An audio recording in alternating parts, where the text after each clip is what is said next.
కేంద్ర ప్రభుత్వం పీఎం కిసాన్ పథకాన్ని ప్రతిష్టాత్మకంగా అమలు చేస్తుంది. అయితే ఈ స్కీమ్‌కు సంబంధించి అనేక నిబంధనలు అమల్లో ఉన్నాయి. ఒకే కుటుంబంలో ఇద్దరు ఈ పథకం ద్వారా డబ్బులు పొందవచ్చా అనే ప్రశ్న చాలా మందిలో ఉంది. రైతులకు ఆర్థిక సహాయం అందించేందుకు కేంద్ర ప్రభుత్వం ప్రధానమంత్రి కిసాన్ సన్మాన్ నిధి యోజన పథకాన్ని అమలు చేస్తోంది. ఈ పథకం ద్వారా రైతులకు పెట్టుబడి సాయం రూపంలో కొంత మొత్తం ప్రతి ఏడాది అందిస్తూ వస్తోంది. ఎప్పటినుంచో ఈ పథకం అమలవుతుండగా దేశంలోని అతిపెద్ద సంక్షేమ పథకంగా ఇది కొనసాగుతోంది. దేశవ్యాప్తంగా లక్షలాది మంది రైతులు ఈ పథకం ద్వారా ప్రతి ఏడాది లబ్ధి పొందుతున్నారు. గత నెల జూలై 20వ తేదీన 23వ విడత నగదును ప్రధాని మోడీ విడుదల చేశారు. దీంతో రైతుల అకౌంట్లోకి రూ. 2,000 జమ అయ్యాయి. దీంతో లబ్ధిదారులు ఇప్పుడు 24వ విడత కోసం ఆశగా ఎదురుచూస్తున్నారు. అయితే ఈ పథకం గురించి చాలా మందిలో అనేక సందేహాలు ఉన్నాయి. ఒకే కుటుంబంలో ఇద్దరి పేర్లపై భూమి ఉంటే ఈ పథకం వర్తిస్తుందా? భూమి తండ్రి కొడుకులు ఇద్దరు పేర్ల మీద ఉంటే వేర్వేరుగా నిధులు పొందవచ్చా అనే విషయాలు చూద్దాం. కేంద్ర నిబంధనల ప్రకారం ఒక కుటుంబంలో ఒకరికి మాత్రమే ఈ పథకం వర్తిస్తుంది.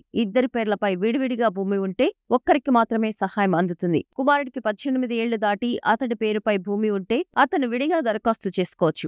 ఒకే భూమిపై తండ్రి కొడుకుల పేర్లు రెండూ నమోదు అయి ఉంటే వారి భూమి వాటాను స్పష్టంగా నిర్ధారించాలి. ఇద్దరికీ వారి వారి వాటాల కోసం వేర్వేరు రాబడి రికార్డులో లేదా ఎల్పీసీ ఉండాలి. ఒకవేళ భూమిని చట్టబద్ధంగా విభజించకుండా ఒకే ఉమ్మడి ఖాతా ఉన్నట్లయితే ఇద్దరికీ ఈ పథకం వర్తించదు. ఒకే ఇంట్లో తండ్రి కొడుకులు ఇద్దరూ నిబంధనలను ఉల్లంఘించి అక్రమంగా లబ్ధి పొందితే ప్రభుత్వం కఠిన చర్యలు తీసుకుంటుంది. విచారణలో భయపడితే ఇప్పటి వరకు అందుకున్న సొమ్ము మొత్తం వడ్డీతో సహా ప్రభుత్వానికి తిరిగి చెల్లించాల్సి ఉంటుంది. అలాగే మీపై కేసు నమోదు చేసి జైలుకు పంపే అవకాశం కూడా ఉంటుంది. ఇటీవల చాలా మంది అనర్హులను కేంద్రం జాబితా నుంచి తొలగించింది. ఎప్పటికప్పుడు అధికారులు క్షేత్రస్థాయిలో పర్యటించిన లబ్ధిదారుల జాబితా తనిఖీ చేపడుతున్నారు. అనర్హులు అని తేలితే వెంటనే తొలగిస్తున్నారు.